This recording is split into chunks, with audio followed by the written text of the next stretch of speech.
Welcome to Tea Break Talent Talks, brought to you by FWA, where we're spilling the tea on professional development, one quick sip at a time.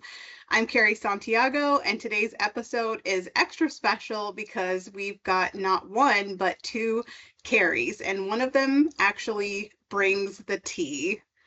So in true hospitality fashion, we never show up empty-handed. Huge thanks to Carrie Peters at Stash Tea for this tea. My fellow Carrie is here to share quick, powerful insights that you can steep into your day right away. So let's pour it up and jump right in.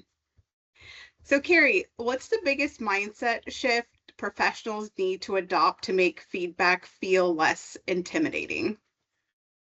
I like this question, Carrie, because I think as we grow in our roles as professionals, it's extremely important to receive feedback because that's how we grow. And I've learned over the years of being in the business that if you stop taking things personally and thinking it's about you, start thinking that something that you can use.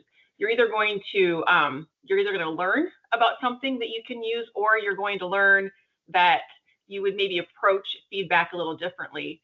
I also, one of my mindsets that I shifted and wanted to think is that you never lose if you're learning. So feedback is really vital to growth, especially in the food business when you have to pivot continuously in this industry. That's such a helpful reframe. So let's take it a step further.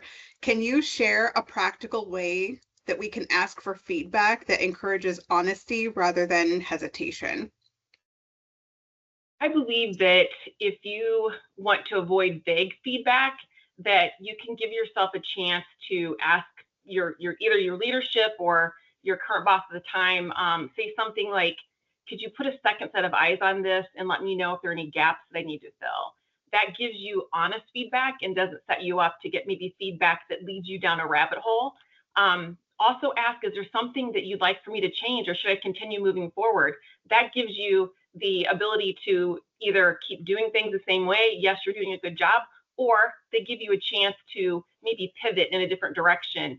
So I think that vague feedback you can avoid if you ask a specific question.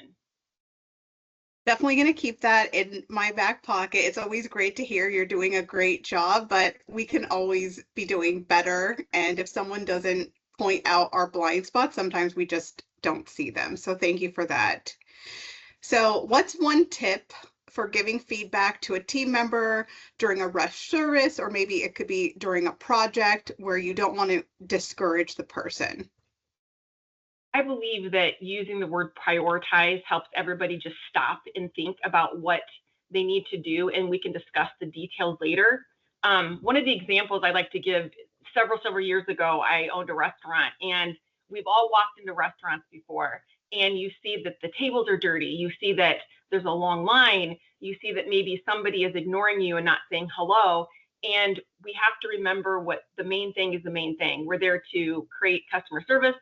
And I would walk over maybe to one of my employees and say, hey, I know I just asked you to slice some more deli meat, but we have a long line of people waiting to get in the door, and we have no tables for them to sit at and clean. So could you please stop slicing the deli meat and go clean up the tables and just talk and greet people? Because if we don't have that line and people walk in and see that there's dirty tables, nowhere to sit, they're going to walk out. So I want everybody to prioritize. That's definitely the word that I like to put in any employee that I may lead, is just priority is key to success. I totally agree. And I would add another word to that too. Pivot comes to mind in hospitality. Yes. We constantly need to pivot. So thank you for that. So let's flip the lens for just a second. How can leaders create a culture where feedback feels natural instead of nerve-wracking? When I started my new job with Stash Tea, I was elated when the president of our company said, I'd like for everybody to go purchase the book, Accountability at Work. And what I liked about that book is that it gives you a way to stay accountable to everybody, whether it's your customer service person, whether it's leadership, executive leadership, anyone in your company. You learn how you can all work together to stay accountable. And after reading that book, one of the things I took away was that when you make people feel understood, they not only value feedback, but they receive it as normal feedback. So as a company or as a leader or as anybody in the industry that we work in, normalize feedback. Make it be something that's a normal thing you do within your company. I love that. And then I have a really easy one for you. So which tea are you sipping on today? Today is a Moroccan mint day. I love that. I have the raspberry pomegranate. So cheers. Thank you, Carrie. And thanks everyone for taking a tea break with us. We hope you enjoyed today's talent talk.